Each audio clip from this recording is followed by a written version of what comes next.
രാഹുലിന്റെ ആഗ്രഹം കണക്കിലെടുത്താൽ MLA ആകാൻ ഇനി മണിക്കൂറുകൾ മാത്രം ബാക്കി. ശരി, പാലക്കാടിൻ്റെ ആഗ്രഹം, പാലക്കാടിൻ്റെ താല്പര്യം, പാലക്കാടിൻ്റെ ആഗ്രഹം എന്ന് പറഞ്ഞാൽ വ്യക്തിപരമായി ഞാനാകുന്നതിൻ്റെ ആഗ്രഹമല്ല, ഒരു മതേതര മുന്നണി ജയിക്കണം എന്നുള്ള ആഗ്രഹം. ആ ആഗ്രഹത്തിൽ വർഗീയതയെ പരാജയപ്പെടുത്താൻ കഴിയുന്നത് നമുക്കാണ്. അതുകൊണ്ട് ആ ആഗ്രഹം. ഇപ്പം എൻ്റെ അവസാനം എല്ലാ കണക്കും കൂട്ടി അത് കഴിഞ്ഞ് വന്ന് കിടന്നുറങ്ങായിരുന്നു. എങ്ങനെയാണ് ഒരു അവസാന കണക്ക്? അല്ല, അവസാന കണക്കിനകത്തും നമുക്ക് ആശങ്കപ്പെടേണ്ടുന്നൊരു കണക്കുമില്ല. പ്രധാനപ്പെട്ട ഒപ്പോണൻറ്റ് അവർ ജയിക്കും എന്ന് 4000 വോട്ടിന് ജയിക്കും എന്ന് അവർ കാൽക്കുലേറ്റ് ചെയ്ത കണക്ക് തന്നെ അതിൻ്റെ ഫണ്ടമെൻ്റൽ തന്നെ തെറ്റാണ് തെളിയിക്കപ്പെട്ടു.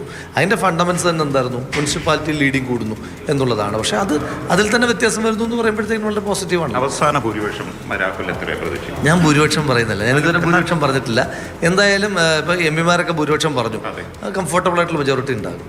ഇപ്പം ഇത്രയും ദിവസത്തിനിടയിൽ ജയാപരാജയങ്ങൾ ലക്ഷണമുണ്ട്. ഏതെങ്കിലും ഒരു ഘട്ടത്തിൽ പരാജയ ഭീതി തോന്നും? 2011 തൊട്ട് ഈ പുതിയ കോൺസ്റ്റിറ്റ്യുവൻസി ഉണ്ടായ കാലം തൊട്ട് ഇത് UDFൻ്റെ വലിയ അപ്രമാദത്തുള്ള കോൺസ്റ്റിറ്റ്യുവൻസിയാണ്. ഒന്ന്.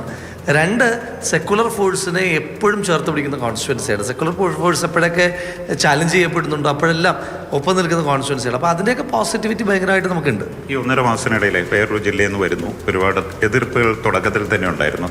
1.5 മാസത്തെ പ്രചരണത്തിനിടയിൽ ഒരു സ്ട്രൈക്കിംഗ് മൊമെൻറ്റ്. സ്ട്രൈക്കിംഗ് മൊമെൻ്റ് ഒരു മൊമെൻ്റ് അല്ല, ഞാൻ എല്ലാം കൂടെ ചേർത്ത് പറഞ്ഞു കഴിഞ്ഞാൽ ഞാൻ ഏറ്റവും അധികം വീട് കയറിയിട്ടുള്ള ആൾ ഞാനാണ്, ഭവന സന്ദർശനം നടത്തിയിട്ടുള്ള ഒരാൾ ഞാനാണ്. അപ്പം അങ്ങനെ നടത്തുമ്പം എനിക്ക് ഉണ്ടായൊരു ഒരു അപ്പർ എഡ്ജ്, എനിക്ക് വീടുകളിൽ വോട്ട് ചോദിക്കേണ്ടി വന്നില്ല. എനിക്ക് വീട്ടിൽ ചെല്ലുമ്പോൾ സ്വാഭാവികമായിട്ടും ഒരു പുതിയ ആൾ മത്സരിക്കാൻ വരുമ്പോൾ ഉണ്ടാകുന്നൊരു അപരിചിതത്വം ഉണ്ടല്ലോ. വീട്ടിൽ കയറി ഞാൻ രാഹുൽ മാങ്കൂട്ടത്തിൽ UDFൻ്റെ സ്ഥാനാർത്ഥിയാണ്, സഹായിക്കണം, ജയിപ്പിക്കണം എന്ന് പറയുന്ന വോട്ടിക്കണം എന്ന് പറയുന്ന റിക്വസ്റ്റ് ഉണ്ട്. ആ റിക്വസ്റ്റിൻ്റെ സാഹചര്യം പാലക്കാട് ഉണ്ടാക്കി തന്നില്ല. അവർ കയറി കാണുമ്പോൾ തന്നെ വളരെ കാഷ്വലായിട്ട് ഭക്ഷണം കഴിക്കാൻ വരുന്നുണ്ടോ, ചായ കുടിക്കുന്നുണ്ടോ, അപ്പോൾ ചില ചായ തരുന്നു. അപ്പം ഒന്നും വേണ്ട.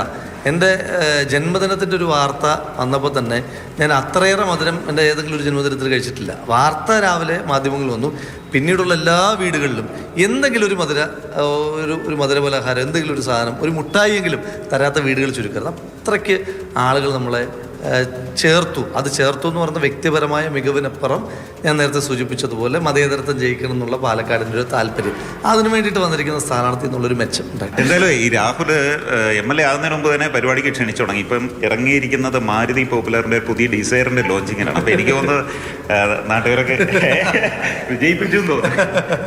അത് സന്തോഷമാണ്. ഒരു പൊതുപരിപാടികൾക്ക് വിളിക്കുന്നത് സന്തോഷമുള്ള കാര്യമാണ്. എന്തായാലും രാഹുലിൻ്റെ ആഗ്രഹങ്ങൾ നടക്കട്ടെ. ഏതാനും മണിക്കൂറുകൾ മാത്രം എല്ലാ ആശംസകളും നേരുന്നു. ക്യാമറമാൻ വിജേഷ് പുതുവാശ്ശേരിക്കും അനിലിനുമൊപ്പം ബിജു പങ്കജ്, മാതൃഭൂമി ന്യൂസ്.